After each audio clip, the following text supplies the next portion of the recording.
बिस्मिल्लाहिर्रहमानिर्रहीम। अस्सलाम वालेकुम नाज़रीन, मैं इरफान हाशमी आपको अपने इस शो में लंदन से खुशामदीद कहता हूँ। नाज़रीन, पाकिस्तान के अंदर चीनी माफिया को लेकर एक रिपोर्ट बहुत ही सज धज कर आई। बहुत सारी पेजेस पर बात की गई, बहुत सारे पहलुओं को उजागर किया गया कि पाकिस्तान के अंदर 1985 से चीनी माफिया किस तरह अपने पंजे जो है वो गाड़ चुका है और उसके बाद बहुत सारी एक्सपेक्टेशंस जो हैं वो हुकूमत के साथ वाबस्ता हो गई हैं कि शायद चीनी माफिया के खिलाफ एक बहुत बड़ी कार्रवाई जो है वो अमल में लाई जाएगी और वो लोग जो हुकूमत के अंदर मौजूद हैं, वो लोग जो अपोजिशन के अंदर मौजूद हैं, इन तमाम का ताल्लुक जो है वो एक ही गिरोह के साथ है। और चीनी माफिया ना सिर्फ इन इक़्तिदार के ऐवानों में मौजूद है, बल्कि जब इक़्तिदार इनके पास नहीं होता तब भी इनकी पहुंच जो है वो इक़्तिदार के ऐवानों में हमेशा जुड़ी रहती है। अब लोगों ने बहुत सारे सवालात जो हैं वो शुरू कर दिए हैं कि आपने एक रिपोर्ट लेकर आए और उसके बावजूद पाकिस्तान के अंदर चीनी माफिया के हवाले से कोई बड़ी कार्रवाई जो है वो अमल में नहीं लाई गई। कुछ रोज़ पहले जहांगीर तरीन साहब बरतानिया आए और बहुत सारे सवालात जो हैं उनके बरतानिया आने के हवाले से भी उठाए गए कि वो लोग जिनके खिलाफ कार्रवाई अमल में लाई जानी थी, अगर उनको इस तरह की खुल्लम खुला छूट दे दी जाए तो क्या एहतसाब और इंसाफ के तकाजे जो हैं वो पूरे होंगे या नहीं होंगे। आज की इस वीडियो पे हम तफसील से बात करेंगे। और दूसरी अहम चीज़, हमारे बहुत सारे यूट्यूबर भाई जो पाकिस्तान के मेन स्ट्रीम मीडिया के अंदर बतौर एंकर काम करते हैं, मेरा कुछ इख्तलाफात हैं उनसे और मैं बल्कि लोगों से भी ये बात करता हूँ कि जो फ़िल्टर्ड इन्फॉर्मेशन है, वो इन्फॉर्मेशन जो टेलीविज़न चैनल्स के ऊपर लोग बैठ के यानी एंकर्स बैठ के आप तक शेयर करते हैं, उसमें कहीं न कहीं फ़िल्ट्रेशन यानी रोक के सेंसरशिप जो है वो की जाती है और फिर इन्फॉर्मेशन आप तक पहुँचाई जाती है। और जब यही लोग अपने यूट्यूब चैनल चलाते हैं और यूट्यूब पर आकर भी यही इन्फॉर्मेशन आपके साथ शेयर करते हैं, तो फिर अफ़सोस होता है और फिर जो सेंसरशिप है, जो जो सेल्फ यानी अपने लिए की जाती है, अपने आपको पर्सोनिफाई करने के लिए, अपना मौक़िफ़ बयान करने के लिए, आप चंद मकासद, अहदाफ के तय्युन में ये सब चीज़ें की जाती हैं। तो इन्फॉर्मेशन जो आप तक पहुँचनी चाहिए, वैसी इन्फॉर्मेशन नहीं पहुँच रही। कुछ ऐसा ही हुआ शहबाज शरीफ की नैब के सामने पेशी के हवाले से। हमारे एक दोस्त हैं, उन्होंने जब उन्होंने अपनी सहाफ़त शुरू की, मैं उन्हें उस वक़्त से जानता हूँ और जितने भी अरूज व ज़वाल उनकी सहाफ़त में, उनके करियर में आए, वो किस तरह एंकर बने, किस तरह उन्होंने एक वीडियो रिकॉर्ड की और वो लेकर गए। ख़ैर ये उनकी एक अपनी पर्सनल काबिलियत है, लेकिन पॉइंट यहाँ पर आपके साथ शेयर करना है कि वो लोग जो मेन स्ट्रीम चैनल्स पर बतौर एंकर काम करते हैं, जब यूट्यूब्स पर आ जाते हैं, तो तब भी उनकी इन्फॉर्मेशन जो है वो किसी न किसी धड़े के साथ मुंसलिक होती है, किसी न किसी शख्स के तसल्लुत या ज़ेर साया होती है। तो वो इन्फॉर्मेशन जिसे बगैर सेंसरशिप के आप तक पहुँचना चाहिए, नहीं पहुँच पाती। एक बहुत ही लंबी तमहीद बांधी गई शहबाज शरीफ के हवाले से कि किस तरह नैब के सामने वो पेश हुए और वहाँ पर क्या सवालात जो है उनसे किए गए। तकरीबन 2 रोज़ मुझे लगे हैं ये इन्फॉर्मेशन कलेक्ट करने के लिए कि असल में शहबाज शरीफ से किस किस्म के सवालात वहाँ पर किए गए और अब होगा क्या? इस पर आज तफ़सील से बात करेंगे। लेकिन आज की सबसे बड़ी खबर आपको हम देने जा रहे हैं और ये खबर जो है इसका ताल्लुक है सलमान शहबाज,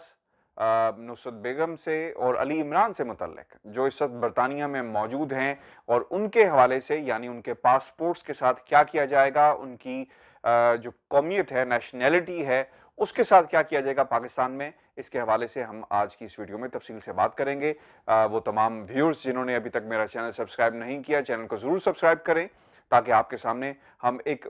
ऐसी इन्फॉर्मेशन रख सकें जो पाकिस्तान के एंकर्स जो हैं आपसे शेयर नहीं करते, चाहे यूट्यूब का प्लेटफ़ॉर्म हो, चाहे उनका अपना शो हो टीवी चैनल्स पर। तो चैनल को सब्सक्राइब ज़रूर कर लें। व्यूअर्स, पाकिस्तान की अवाम सरापा एहतजाज है कि आपने इतनी बड़ी इंक्वायरी जो है वो की, उसके बाद आपने लोगों के नाम भी दिए, लेकिन इसके बावजूद अलमिया ये है कि पाकिस्तान के अंदर चीनी की कीमत में किसी किस्म की कमी जो है वो नहीं वाक़या हुई। क्यों ऐसा हो रहा है? इदारे मजबूत नहीं। शहजाद अकबर साहब बार-बार अपनी प्रेस कॉन्फ्रेंसेस करते हैं, उसमें कहते हैं कि ये माफिया है। अगर इस माफिया का कोई हल नहीं है तो क्या पाकिस्तान की हुकूमत को घर चले जाना चाहिए? अब ये सवालात जो है पाकिस्तान की आवाम कर रही है। मुझे बहुत सारे सवालात जो है मौसूल हुए, जिसमें लोग ये कह रहे थे कि इन लोगों के खिलाफ कार्रवाई जो है वो अमल में क्यों नहीं लाई जा रही, रेफरेंस दायर जो है वो क्यों नहीं किया जा रहा। शहजाद अकबर साहब ने एक प्रेस कॉन्फ्रेंस की, उसमें आने वाले जो डेज हैं उसमें क्या किया जाएगा इसका लाएमल जो है वो कौम के सामने रखा है। वो ये कहते हैं कि कोई ऐसी नज़ीर, कानूनी नज़ीर मौजूद नहीं जिसके तहत सब्सिडी का तयन जो है वो किया जा सकता, यानी माजी के अंदर जब सब्सिडी हुकूमतों ने दी तो कोई लीगल प्रेसिडेंट मौजूद होना बहुत ही ज़रूरी है। मेरे नज़दीक अगर आप सब्सिडी देते हैं तो उसकी बुनियादी वजह पाकिस्तान यानी मुल्क के अंदर अगर चीनी की पैदावार ज़्यादा हुई है तो इस चीनी की पैदावार को इसे फ़ायदा उठाने के लिए इसे एक्सपोर्ट किया जाता है और एक्सपोर्ट प्राइस जो है उसकी बुनियाद पर एक सब्सिडी जो दी जाती है। इसमें किसी भी कानूनी प्रेसिडेंट का होना जो है वो ज़रूरी नहीं है। दूसरी अहम चीज़, कहा यह जा रहा है कि चीनी स्कैंडल में एक रेफरेंस जो है वो भेज दिया गया है जिसके मुताबिक जो रिकवरी होगी, जो पैसा है उसे रिकवर करने के लिए एफबीआर को जो है मुतहरिक किया जाएगा, जबकि दूसरी तरफ जो केसेस हैं वो नैब के हवाले कर दिए गए हैं, यानी एक रेफरेंस जो है वो दायर किया गया है कुछ शख्सियात के हवाले से। अब सूरत हाल ये है कि कुछ लोगों ने, खुसूसन पाकिस्तान मुस्लिम लीग नून ने बहुत क्रिटिसाइज किया है इस अमल को। जब जहांगीर तरीन मुल्क से बाहर आए और यहाँ पर इस वक्त वो मौजूद हैं तो जहांगीर तरीन के लिए यकीनन टफ टाइम जो है वो शुरू होने वाला है। कुछ दिन पहले कुछ लोगों ने यूट्यूब के ऊपर ये बात करना शुरू कर दी थी कि शायद जहांगीर तरीन जो हैं वो एवन फील्ड की जो आबादी है,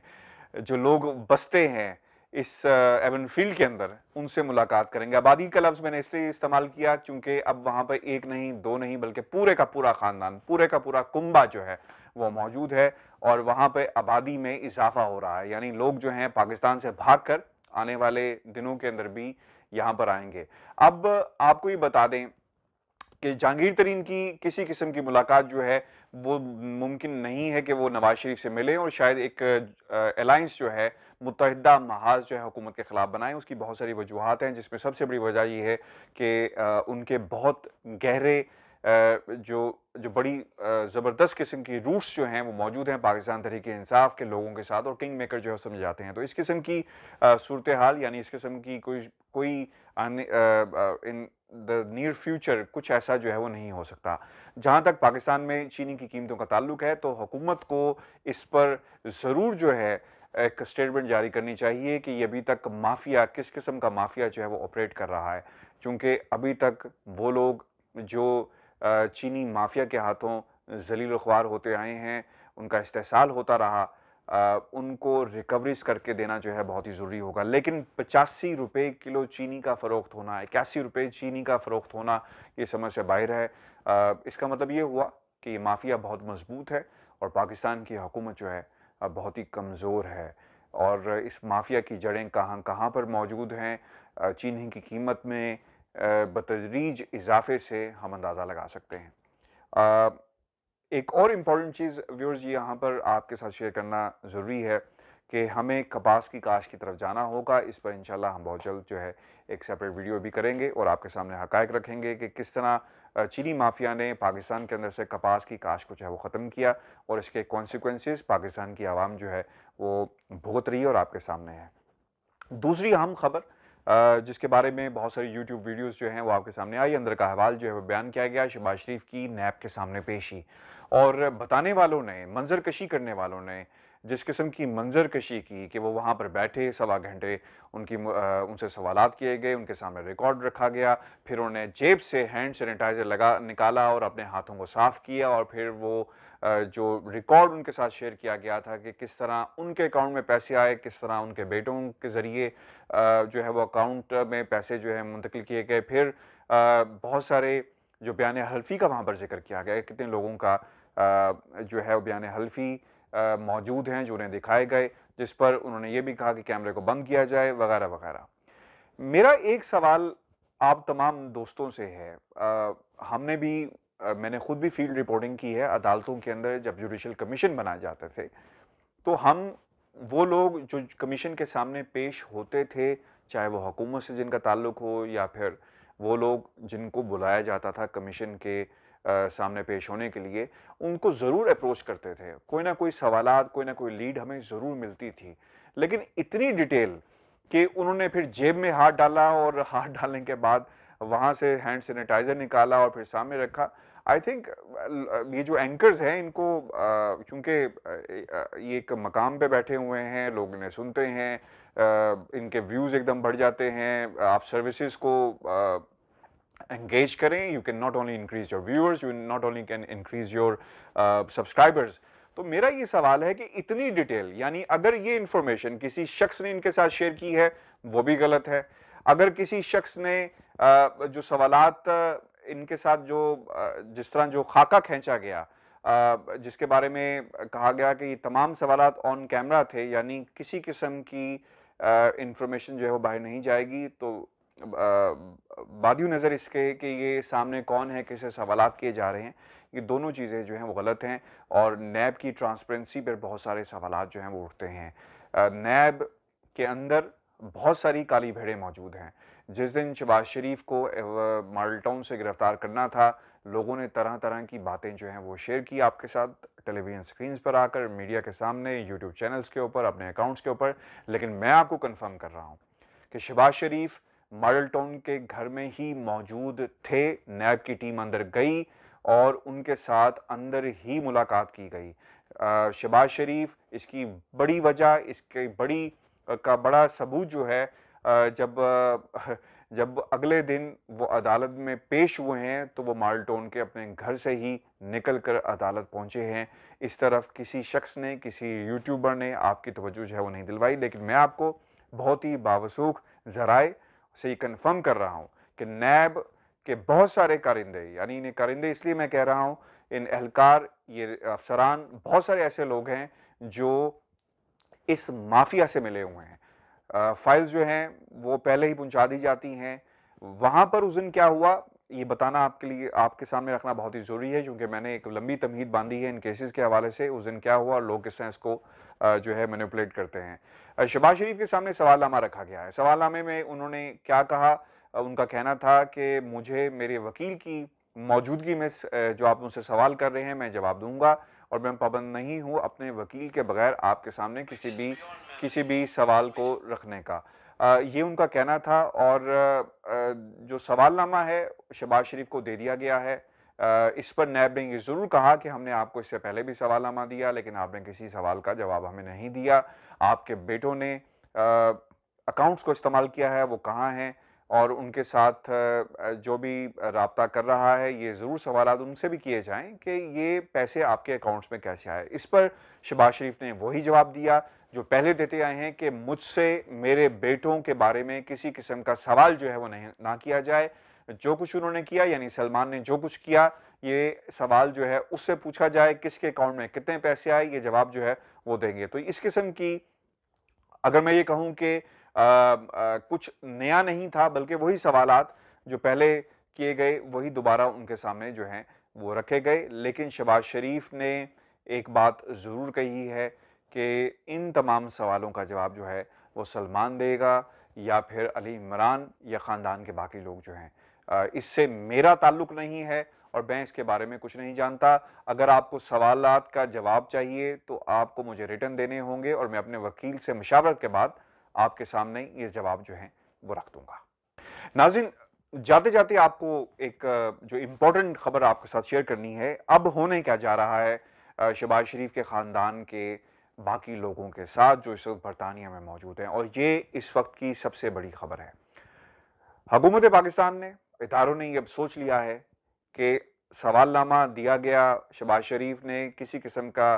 तसल्ली बख्श जवाब जो है इदारों को नहीं दिया, तो लिहाजा अब ख़ानदान के तमाम लोगों का वही हाल होगा जो इसहाक डार का हुआ, यानी उनका पासपोर्ट जो है वो कैंसिल कर दिया गया। मैं आपको बहुत ही ज़िम्मेदारी के साथ ये बता रहा हूँ कि पाकिस्तान के अंदर मेरे कुछ सोर्सेज से बात हुई है, इस तरफ हुकूमत ने और इदारों ने ये सोचना शुरू कर दिया है कि वो लोग जो पाकिस्तान से भागे हुए हैं, जो इदारों के सामने पेश नहीं होना चाहते, अपनी सच्चाई जो है वो पेश नहीं करना चाहते और सच जो है वो नहीं उसका सामना करना चाहते, उनका हाल वही होगा जो इसहाक डार का हुआ और उनके पासपोर्ट्स जो हैं वो अब कैंसिल किए जाएंगे अगर वो अपना मौक़िफ़ जो है वो नैब के सामने पेश नहीं करते। जब ये रेफरेंस दायर किया जाएगा और रेफरेंसेस जो हैं मज़ीद जो हैं जब सामने आते हैं और सवालनामे जिस तरह पूछे जा रहे हैं, इनका जवाब अगर नहीं मिलता तो याद रखिएगा वो लोग जो इस वक्त बरतानिया में मौजूद हैं उनमें शहबाज शरीफ की बेगम नुसरत, इसके अलावा अली इमरान यहाँ पे मौजूद हैं, दामाद बेटिया जो बेटी उनकी राबिया है वो भी यहाँ पर मौजूद है। और इसके अलावा सलमान जो बरतानिया से बैठ के अपने तमाम केसेस यानी किसको क्या इन्फॉर्मेशन देनी है, क्योंकि बहुत लंबी फहरिस्त है लोगों की जिनसे रब्ता किया जा रहा है, जिनको इंस्ट्रक्शंस दी जा रही हैं, जिनके अकाउंट में पैसे आते रहे, वो सब कुछ बरतानिया में बैठकर सलमान शहबाज जो है वो कर रहे हैं और लोगों को यहाँ से मुतहरिक कर रहे हैं। तो इन लोगों को यानी जिन्होंने बरतानिया को अपना एक सब ऑफिस बनाया हुआ है, लंदन को एक अपना सब ऑफिस बनाया हुआ है, तो यहाँ से बैठकर कंट्रोल किया जा रहा है। इन तमाम लोगों के अब पासपोर्ट्स जो हैं वो जब्त किए जाएंगे और फिर उन्हें पाकिस्तान जो है वो कभी भी आने की इजाज़त नहीं होगी। बिल्कुल उसी तरह अगर वो आते हैं तो उनको गिरफ्तार जो है वो कर लिया जाएगा। तो नाज़रीन, ये हमारी आज की इन्फॉर्मेशन थी जो हमने आपके साथ शेयर करना बहुत ही ज़रूरी समझा। अपने जो व्यूज़ हैं हमें ज़रूर दीजिएगा, चैनल को सब्सक्राइब करें और मेरी आपसे रिक्वेस्ट ये है कि वो लोग जो मेन स्ट्रीम मीडिया पर जर्नलिस्ट हैं, मैं सबका एहतराम करता हूँ, लेकिन याद रखिएगा कि इंफॉर्मेशन यहाँ पर भी सेंसर होकर आप तक पहुँचना जो है वो शुरू हो गई है। जब हम पाकिस्तान की बात करते हैं, दुश्मन की बात करते हैं, तो इंफॉर्मेशन फ़िल्टर नहीं होती, लेकिन जब आप पाकिस्तान के अंदर बैठे हुए सियासतदानों की बात करते हैं, पाकिस्तान के अंदर बैठे हुए माफियाज़ की बात करते हैं, तो इंफॉर्मेशन आपके सामने जो रखी जाती है वो फ़िल्टर्ड इंफॉर्मेशन होती है। अपना बहुत सारा ख्याल रखिएगा। मुझे लंदन से इजाज़त दीजिए। अल्लाह हाफ़िज़।